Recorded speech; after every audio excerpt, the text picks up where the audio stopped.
What a title. Lovely, dark and deep. I actually thought you were introducing me then. I didn't realise that we were talking about the film. I was like, okay, I'm lovely, dark and deep now, am I? What does that make you? I mean, we'll talk about maybe the meaning of that towards the end once we've talked about the components of this movie. But this is a psychological horror. It stars Georgina Campbell, who we thought was brilliant in Barbarian. She stars as Lennon, who starts a new job as a backcountry ranger, going out into the woods, isolated woods, soon realising that something sinister is lurking. Strange visions take over. If you've seen the trailer, you'll know what I'm talking about. A cosmic fever dream unravels. I guess you could say from that synopsis alone, there are maybe a few tropes that have been used before that might be a little bit tiresome for some people. I've got a funny feeling you're going to be completely ranty in this video, which I really encourage. I positively encourage the ranting.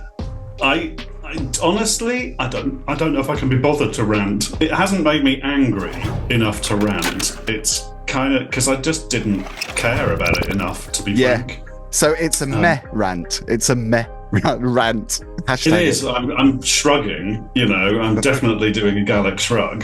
Shrug emoji. There's some really uncomfortable moments in it. You know, there are some. You know, you kind of go with her on this little journey. You know, she's on her own in this massive kind of park, and I'm just like, no, why are you volunteering to be a park ranger and sleeping in a translucent cabin? You know, why are you doing that? I think it was shot in Portugal because I think the cinematographer is Portuguese, so I think he wanted to go back to an area he knew well, and it is beautifully shot. I mean, the location is great, and I think it is well filmed. It has a nice sheen about it without it being too polished. It's the feature debut from Teresa Sutherland. Like I was saying before we started recording, is that I had this disconnect, and whenever I get that disconnect where I don't necessarily care for the characters, I lose interest in the film and I get a bit bored. And I was quite bored because I think this film is constantly kind of giving you this spooky music. The soundtrack is making you feel like something ominous is going to happen. Sometimes it doesn't necessarily happen, and I don't really think there's a payoff. It frustrated me. If I was being generous here, I'd say that the kind of disorientation that you experience as someone watching it, you know, is a very strong metaphor for the disorientation and the sort of lost feeling that the character's having. But the problem is that as a viewer, you want to be able to watch that. We all know what it feels like. You don't want to feel it, you know, because you should say what happens is you actually get switched off by it. And I think there's some really amazing, uncomfortable moments. So she's gone off into the wilderness on her own already. Like, definitely cross for me, not doing that. Can I just quickly say something about that? Because I sent you a picture as I was watching it, and she was in her tent, and there's a great shot of her from behind, kind of further back. And I sent you a message saying she's braver than me. I would never do that. I would never go off, you know, on my own, where potentially bad things could happen. But she does. She's brave. Absolutely. And the amount of times I yelled, "Don't do that" at the TV, you know, it's a thing that, you know, we quite like in some horror films and some kind of dramatic kind of thrillery type of stuff. But I was doing it every 30 seconds. I was like, why are you doing that? Obviously, that's really stupid. Why would you do that? You know, so it's relentless, isn't it? That frustration is relentless. I think there are elements that were good about it. Like I say, the way it was shot. And Georgina Campbell, who I really loved in Barbarian, I don't think she doesn't get enough to really get her teeth into with this. I don't think. No, I'd agree. She delivers. I mean, it's a good performance, but it just felt empty to me. That story character, I was past caring quite soon into the start.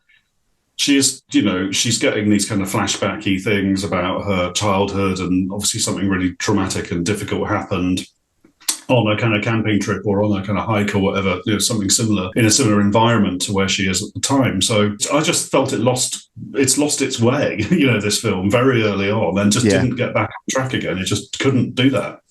And also the really effective bits, especially with visual effects, are shown in the trailer. There's not much more than that. I mean, the rest of it is just very bad pacing issues. The pace of it, I lost interest, and I did become bored of it because there wasn't enough there to entertain and keep me guessing, and also keep me caring, because I didn't, like, you know, as I said earlier, I didn't care quite soon into the start of this. So once I had that disconnect, it's a problem for me. One bugbear of mine is that they show too much in trailers, especially with horror films, because those really effective, like, wow moments, you know already. So it's not a surprise or shock that you're seeing those. So I guess, you know, some people might say, well, you shouldn't have seen the trailer, but come on. Yeah, I mean, I didn't watch the trailer, and I'm at least as disappointed as you are by the film. So the trailer didn't factor into that for me. You know, you might have known what was about to happen, and that was disappointing. I didn't know, and I was still disappointed. So, you know, I'm not sure it's all about the trailer. Blimey, I'm really guessing your star rating then on this one. What stars? I tell you, on my notes here in front of me, there are a couple of things I did enjoy.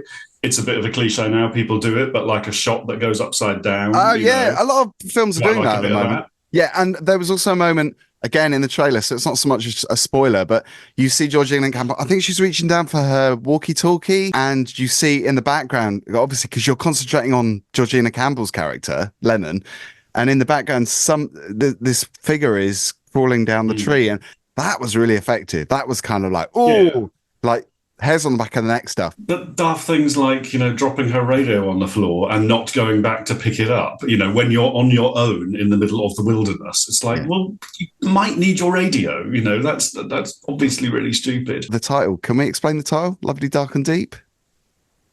Sounds like a social media profile handle to me. I mean, no, I mean, there was nothing, just no. It's just it's not a good title. Were you scared? No. I was scared it was going to be a longer film than it was. This is not as ranty as it could be. I want more rant. No, I'm not ranting, because if I start ranting, I'm going to start coughing again. But you know, it's no, I'm not ranty about it. It disappointed me more than it made me angry, to be frank. You know, I wish it had been better, and it wasn't. And the ending was also something we've seen before, which yeah. I've completely forgotten the ending. It was that memorable. Star rating. Would you like me to go first this time? Because you always complain that when you go first, I'm copying or upgrading my score. Or downgrading. But yeah. Or changing my notes. In this particular case, I think it's fairly safe to say where I'm going score-wise. So yes, you go first. Okay. So the things I liked, Georgina Campbell.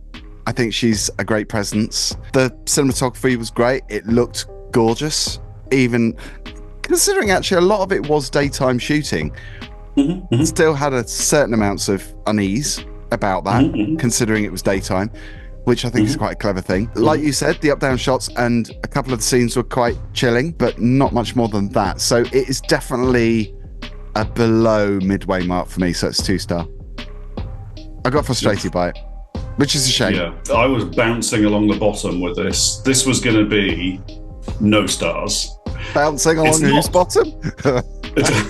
It's not going to be no stars because some of the cinematography is good. I like Georgina Campbell, and I think her performance was stilted by the material she had. But, because I'm not as ranty today as I was the other day when I sent you that message about it, it's a 1 rather than a 0. You're so generous. There are some saving graces, but, it's only because you caught me at the end of the day and I'm tired. Steam coming out the eyes and the ears. You know when you were a kid and your parents would just, like, you did something wrong and your parents would be like, I'm not angry with you, I'm just really disappointed. You're triggered now. Yeah. So Lovely, Dark and Deep. I'm sorry we can't convince you to go and see it. It is on UK and Ireland digital platforms from the 25th of March. Let us know if you've seen it down below. And don't forget to subscribe. Good to see you, Chris.